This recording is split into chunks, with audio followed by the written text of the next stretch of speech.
चलिए बच्चों, आज हम पढ़ेंगे ऑक्सीकरण एवं अपचयन अभिक्रिया। साथ ही साथ हम देखेंगे रेडॉक्स अभिक्रिया।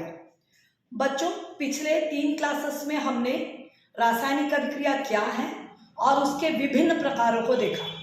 हमने displacement, double displacement, addition, decomposition, reaction mainly देखा और इसके साथ साथ छोटे कई अभिक्रियाओं को देखा। चलिए बच्चों, आज हम पढ़ेंगे ऑक्सीकरण अभिक्रिया। बच्चों, ये जो टॉपिक है वो क्लास 9 से लेकर क्लास 11 तक के टेक्स्ट बुक में है और इन सभी बच्चों के लिए मददगार होगा। बच्चों, सबसे पहले हम लोग ऑक्सीकरण अभिक्रिया के कुछ बेसिक अवधारणा को समझेंगे जो कि आपके 9th के टेक्स्ट बुक में दिया है। बच्चों, इसकी अवधारणा भी हम एक छोटी सी गतिविधि के द्वारा समझने का प्रयास करेंगे। बच्चों, यदि एक पोर्सिलीन की प्याली ली जाए और उसमें कॉपर का छीलन डाल दिया जाए और इस कॉपर के छीलन को एक बर्नर लगाकर जला दिया जाए। हमने प्याली ली है जिसमें कॉपर का छीलन को लेकर स्पिरिट लैंप लगाकर उसे जला दिया है। जैसे ही ऐसा करते हैं बच्चों, कॉपर के ऊपर एक काले रंग की परत जम जाती है। बच्चों, यदि हम इस होने वाले रासायनिक परिवर्तन को एक अभिक्रिया के रूप में व्यक्त करें तो कुछ इस प्रकार से लिख सकते हैं। यदि कॉपर को हमने जलाया तो कॉपर ऑक्साइड बना है और इसी ऑक्साइड की काली परत कॉपर के ऊपर जम गई है। बच्चों, इस रासायनिक परिवर्तन को ध्यान से देखिए। इस कॉपर में इस ऑक्सीजन का योग हो रहा है या ऑक्सीजन का एडिशन या जुड़ाव हो रहा है। बच्चों, किसी तत्व में ऑक्सीजन का योग ही ऑक्सीकरण अभिक्रिया कहलाती है। किसी तत्व में ऑक्सीजन का योग ऑक्सीकरण अभिक्रिया कहलाती है। बच्चों, यदि इस गतिविधि को हम आगे देखें और इस कॉपर ऑक्साइड में थोड़ा सा हम लोग हाइड्रोजन गैस को प्रवाहित कर दें, ऐसे करने पर इस ऑक्सीजन का निकलना या निष्कासन होगा और कॉपर ऑक्साइड कॉपर बना लेगा। ये जो ऑक्सीजन है इस हाइड्रोजन से जुड़कर H2O बना लेगा। बच्चों, इस अभिक्रिया को ध्यान से देखिए। यह ऑक्सीजन का निकलना हो रहा है। ऑक्सीजन का निकलना बच्चों अपचयन कहलाता है। बच्चों, मैंने एक ही गतिविधि से ऑक्सीकरण और अपचयन आप लोग को समझा दिया। ऑक्सीजन का जुड़ना ऑक्सीकरण और ऑक्सीजन का निकलना अपचयन है। बच्चों, इसी उदाहरण से हम एक अन्य अभिक्रिया को भी समझ सकते हैं। बच्चों, इस अभिक्रिया को आप ध्यान से देखिए। यहाँ पर कॉपर के द्वारा ऑक्सीजन का निष्कासन हो रहा है। कॉपर के द्वारा ऑक्सीजन का निष्कासन हो रहा है और कॉपर ऑक्साइड कॉपर बना ले रहा है।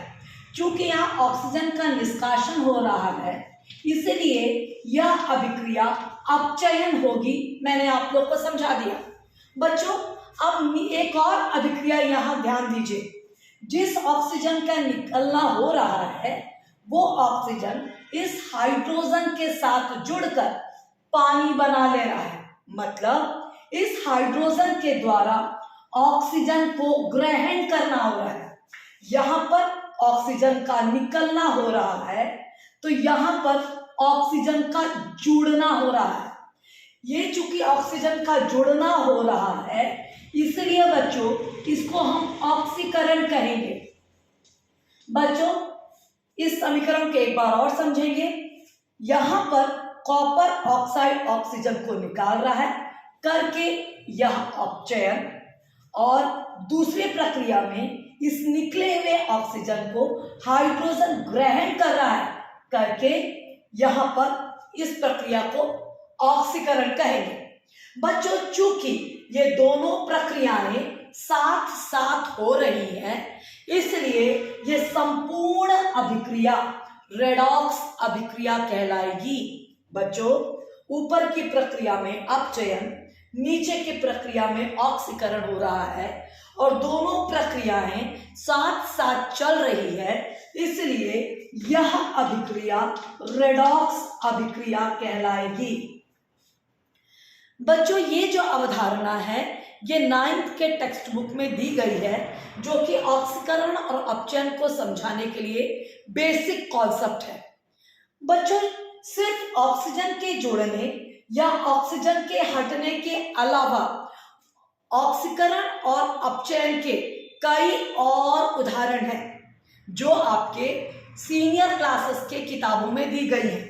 बच्चों, 9th तक के लिए ये 2 उदाहरण और यहां तक का बेसिक पर्याप्त है, लेकिन मैं अब ऑक्सीकरण और अपचयन को दूसरे अन्य उदाहरणों से भी आपको समझाने जा रही हूं। चलिए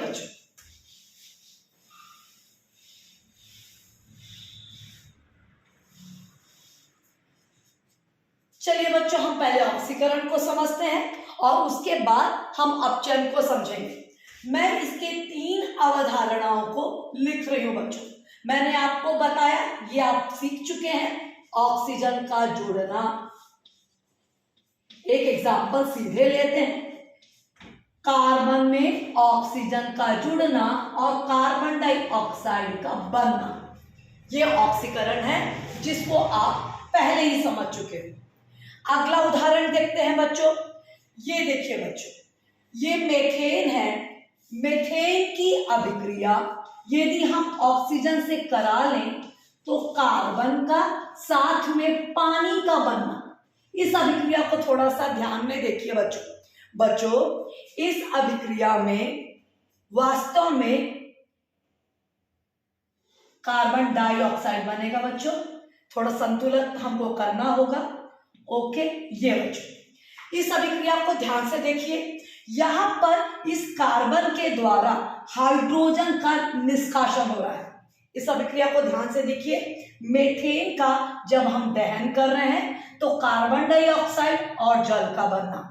इस अभिक्रिया में इस कार्बन के द्वारा हाइड्रोजन का निष्कासन हो रहा है। बच्चों, ये प्रक्रिया भी ऑक्सीकरण है। मतलब एक और हमको कॉन्सेप्ट समझ में आ गया कि हाइड्रोजन का निकलना भी ऑक्सीकरण है। ठीक है, चलिए बच्चों, अब तीसरे एग्जांपल को हम लोग देखते हैं। बच्चों, यदि हम लोग फेरस क्लोराइड की अभिक्रिया क्लोरीन से करा दें तो बच्चों ये फेरिक क्लोराइड में बदल जाता है। ध्यान से देखेंगे, FeCl2 की रिएक्शन Cl2 से कराने पर FeCl2 का FeCl3 में बदल जाना। यहां पर बच्चों देखिए, ये क्लोरीन इससे जुड़ रहा है।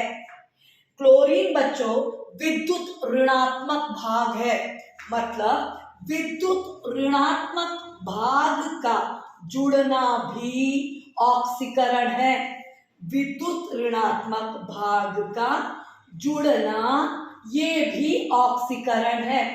बच्चों, ये है ऑक्सीकरण की अन्य उदाहरण और उससे रिलेटेड इसके कॉन्सेप्ट। ऑक्सीजन का जुड़ना ये ऑक्सीकरण है, हाइड्रोजन का निकलना ये ऑक्सीकरण है, विद्युत ऋणात्मक भाग का जुड़ना ये भी ऑक्सीकरण है।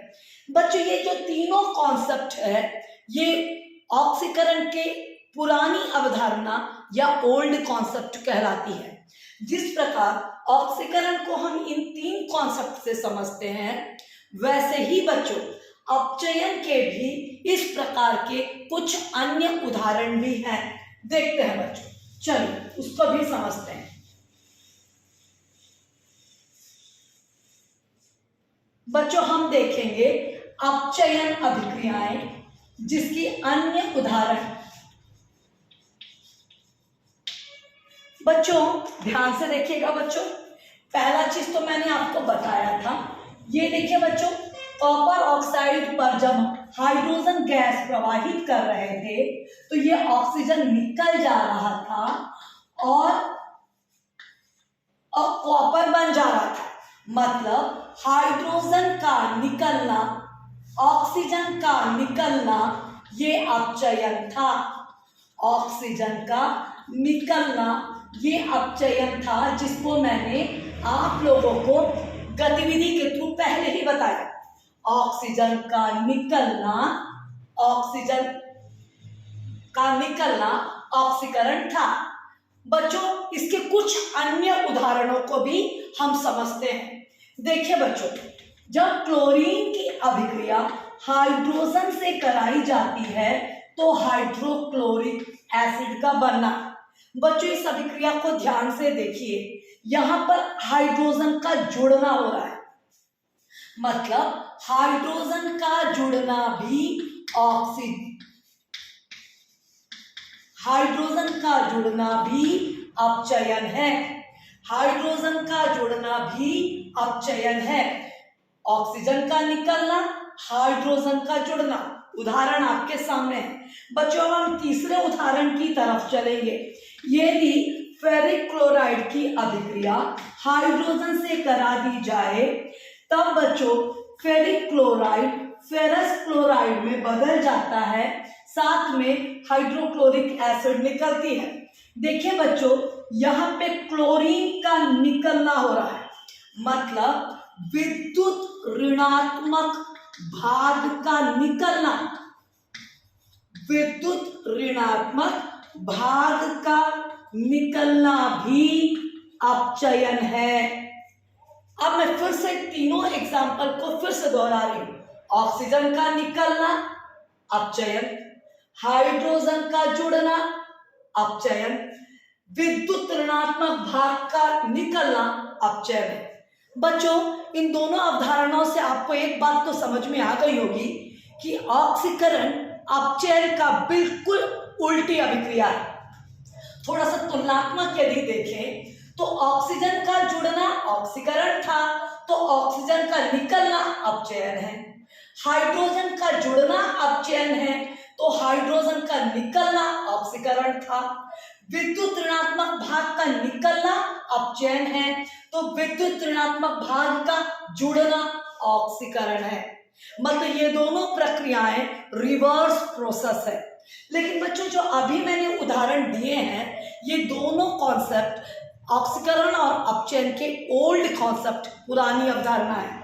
वास्तव में ऑक्सीकरण और अपचयन अवधारणा की सही व्याख्या इलेक्ट्रॉन स्थानांतरण कॉन्सेप्ट के द्वारा ज्यादा अच्छे से होती है। चलिए बच्चों, उसको समझते हैं। अब हमारी ये लास्ट टॉपिक होगा जब हम लोग इलेक्ट्रॉन स्थानांतरण के द्वारा ऑक्सीकरण और अपचयन को समझेंगे। इलेक्ट्रॉन स्थानांतरण के द्वारा ऑक्सीकरण और अपचयन को समझना। चलिए बच्चों, ये महत्वपूर्ण कॉन्सेप्ट है।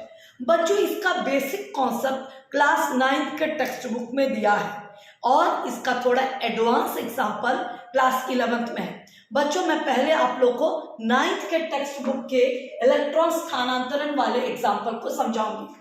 बच्चों, जब मैग्नीशियम को ऑक्सीजन के साथ जलाया जाता है तो मैग्नीशियम ऑक्साइड का बनना। बच्चों, ये जो अवधारणा है ये इसका इलेक्ट्रॉन स्थानांतरण के बेस पर होगा।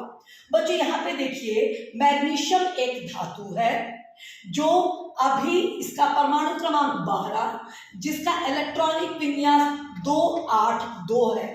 बच्चों, इसके बाह्य कोश में 2 इलेक्ट्रॉन अतिरिक्त है जिसको वो बड़े आसानी से निकालना चाहता है। इस इलेक्ट्रॉन को वो निकालना चाहेगा।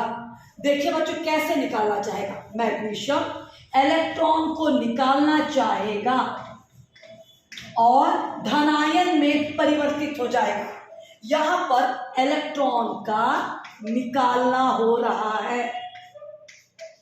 बच्चों, ये इलेक्ट्रॉन का निकालना या निष्कासन, ये बच्चों ऑक्सीकरण है।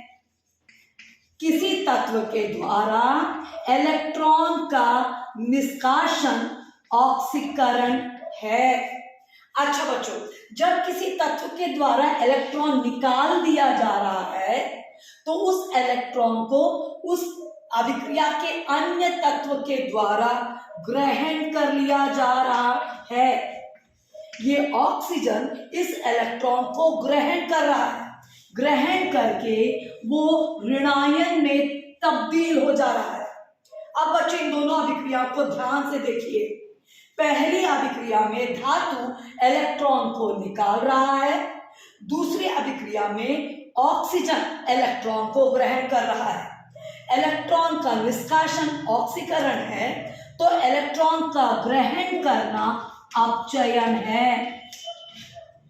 बच्चों अब इस उदाहरण में आइए वापस। यहाँ पे मैग्नीशियम इलेक्ट्रॉन को निकाल रहा है, तो ऑक्सीजन इलेक्ट्रॉन को ग्रहण कर रहा है। मैग्नीशियम इलेक्ट्रॉन को निकाल रहा है करके ये प्रक्रिया ऑक्सीकरण होगी और ऑक्सीजन इलेक्ट्रॉन को ग्रहण कर रहा है, इसलिए ये प्रक्रिया अपचयन होगी। चूंकि एक ही अभिक्रिया में ये दोनों प्रक्रिया हो रही है, इसलिए बच्चों हम इसे रेडॉक्स अभिक्रिया कहेंगे। ओके बच्चों, ये आपके 9th के टेक्स्ट बुक का कॉन्सेप्ट है। बच्चों अब इसी इलेक्ट्रॉन स्थानांतरण को हम एक थोड़े बड़े उदाहरण में लगाकर समझने का प्रयास करते हैं। चलिए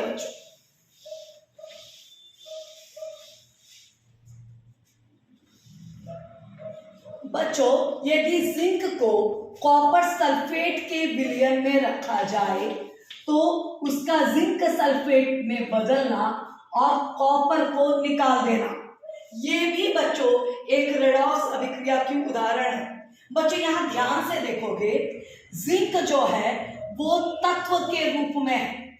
इसके जोड़े को ढूंढो बच्चों, ये उसका जोड़ा है, ये यौगिक है, ये तत्व है, ये इसका यौगिक है। इसको देखिए बच्चों, ये कॉपर का यौगिक है और ये कॉपर तत्व के रूप में है। बच्चों ध्यान से देखिए, जिंक जब तत्व के रूप में रहता है तो उसकी संयोजकता शून्य होती है या उसकी ऑक्सीकरण अवस्था शून्य होती है, लेकिन जब वो यौगिक बना लेता है तो ये धन 2 ऑक्सीकरण अवस्था में चला जाता है।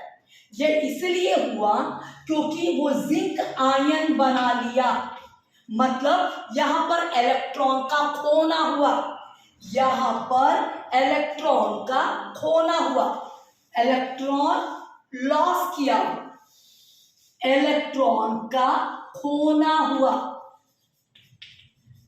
जिंक इलेक्ट्रॉन खोया 2 इलेक्ट्रॉन और जिंक +2 बनाया और बाद में वो सल्फेट से क्रिया करके जिंक सल्फेट बना लिया। इस उदाहरण को देखिए बच्चों, यहाँ पे कॉपर पहले से 2+ था, मतलब 2 ऑक्सीकरण अवस्था में था क्योंकि ये यौगिक है। इसने इस खोए हुए इलेक्ट्रॉन को ग्रहण कर लिया, ग्रहण करके कॉपर बना लिया, मतलब +2 से ये 0 में चला गया।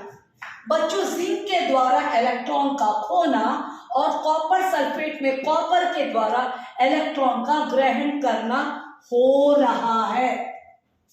बच्चों इस अभिक्रिया में 2 प्रक्रिया हो रही है, जिंक के द्वारा इलेक्ट्रॉन का खोना और जिंक सल्फेट का बनाना, और कॉपर सल्फेट में कॉपर के द्वारा इलेक्ट्रॉन का ग्रहण करना और कॉपर बना लेना। ये 2 प्रक्रिया हो रही है।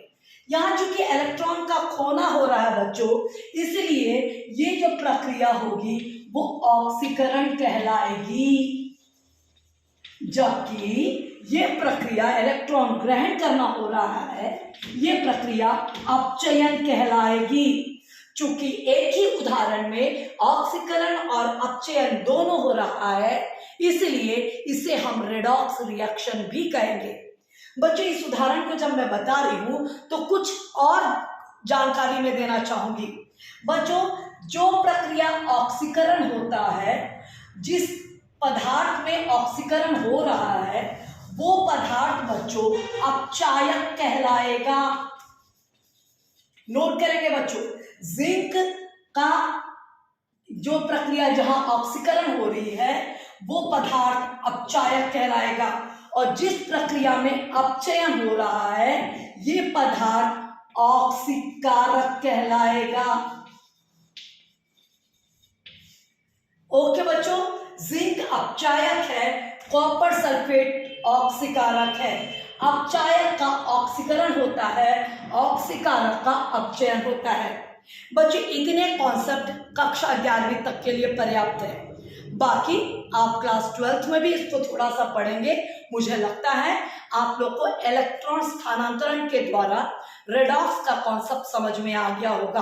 आप क्या समझे? इलेक्ट्रॉन का खोना ऑक्सीकरण और इलेक्ट्रॉन का ग्रहण करना अपचयन। जब दोनों प्रक्रियाएं एक साथ होती हैं तो वो अभिक्रिया रेडॉक्स कहलाती है। जिसका ऑक्सीकरण होता है वो अपचायक और जिसका अपचयन होता है वो ऑक्सीकारक कहलाता है। बच्चों मैंने आज आप लोगों को ऑक्सीकरण अभिक्रिया, अपचयन अभिक्रिया और रेडॉक्स अभिक्रिया इतना कॉन्सेप्ट बता दिया। बच्चों इसके साथ आप लोग का ये पाठ समाप्त हो गया। मुझे लगता है आप लोगों को समझ में आ गया होगा। ओके बच्चों।